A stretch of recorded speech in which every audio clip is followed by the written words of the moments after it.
زمان كان لما حد يتصل عليك ويحاول يغلس عليك كنت تقعد فترة كبيرة عشان تعرف هو مين، وكنت تاخد رقم واحد صاحبك وترن منه عشان تعرف توجعه في الكلام او تعرف هو مين الشخص ده، وفي اوقات كتيرة ما كنتش بتعرفه اصلا.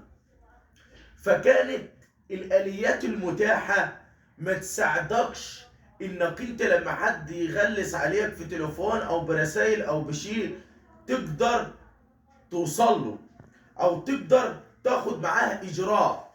ولكن يمكن مع التقدم اللي احنا بقينا فيه، وبصراحة المنظومة الالكترونية اللي احنا بقينا بنتعامل بيها في نظام الدولة، فكل يوم بتوفر لك الدولة على حسب طبعا الاليات المتاحة وسيلة امان ليك.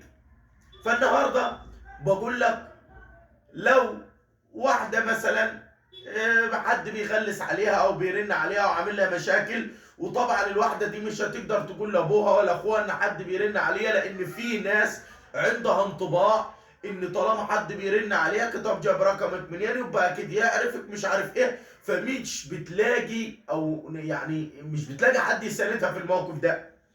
وفي بنات من النوع اللي هو اللي بيخاف من الدوشه ويخاف من الحوارات اللي زي كده، فبتبقى قاعده في حصار ان الرقم ده بيطاردها وبيرن وبيعمل، ومش قادره تعمل اي شيء خالص، مش قادره تعمل حاجه حتى تتصرف توقف نزيف الضغط عليها ده. النهارده بديك رقم تليفون اللي هو الخط الساخن 015 5 15 15 505 015 5 15 15 505. الرقم ده الخط الساخن، بتبعت منه لو رسالة على الواتس بالرقم اللي بيعمل لك ازعاج. ودي شبكة الكترونية طبعا تابعة للحكومة، بتعرف توصل للشخص وبتدعيه بدون احراج ليك انت خالص.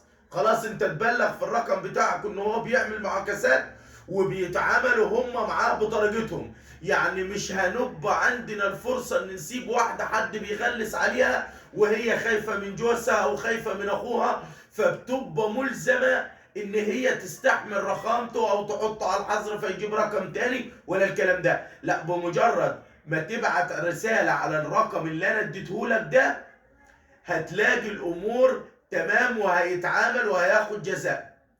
انتظرونا في فيديو جديد ومعلومة جديدة.